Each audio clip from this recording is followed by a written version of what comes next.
The financial lingo rarely lets the outsiders understand plainly how markets function. Most of the terms used are abstract, complex ones, and sound unreal to most people. It is hard today to explain why it is so important to own physical gold in the actual context, and why the spot price doesn't matter that much in determining the real value of gold without being aware of certain key elements moving the gold market. And it is of the utmost importance to understand some of those elements if one is to be able to support a seemingly discouraging volatility. Thus, we will try to explain the situation by making a historical parallel with the Titanic shipwreck. You're on board the Titanic. It just hit the iceberg, and it's going to sink.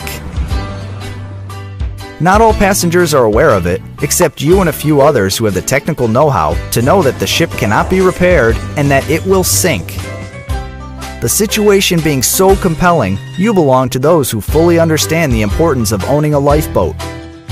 But for the moment, the value of your lifeboat isn't perceived as being extremely high by the other passengers because most of them are convinced that a ship like the Titanic cannot be shipwrecked. The spot price of your lifeboat on the bridge of the Titanic has gone up since hitting the iceberg, but it has not reached its maximum value because most passengers cannot believe the ship is sinking.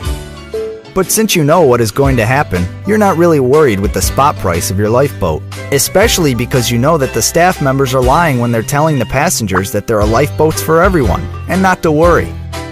By telling passengers there are enough lifeboats for everyone, the staff members contribute to keeping the price of your own physical lifeboat low.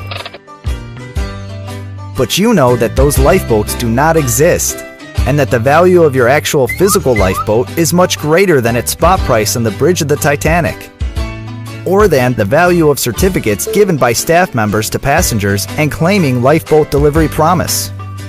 The spot price of your lifeboat on the bridge of the Titanic does not reflect its real value, but you know that.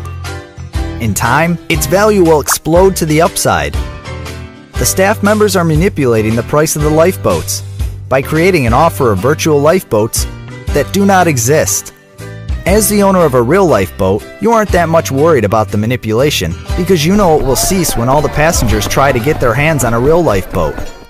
On the other hand, knowing the reality of the lies of the staff members and not trusting them since the crash, you're not going to let them keep an eye on your lifeboat for you,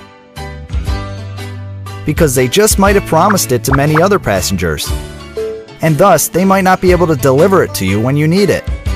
The staff members are trying desperately to avoid a movement of panic, and they're trying to control the situation by influencing the price of the only asset that has real value on the bridge of the Titanic, the one that will make you survive the shipwreck. Of course, this parallel is simple, it was meant so, but it gives a clear explanation of the situation. Note that all the staff members own lifeboats since the crash.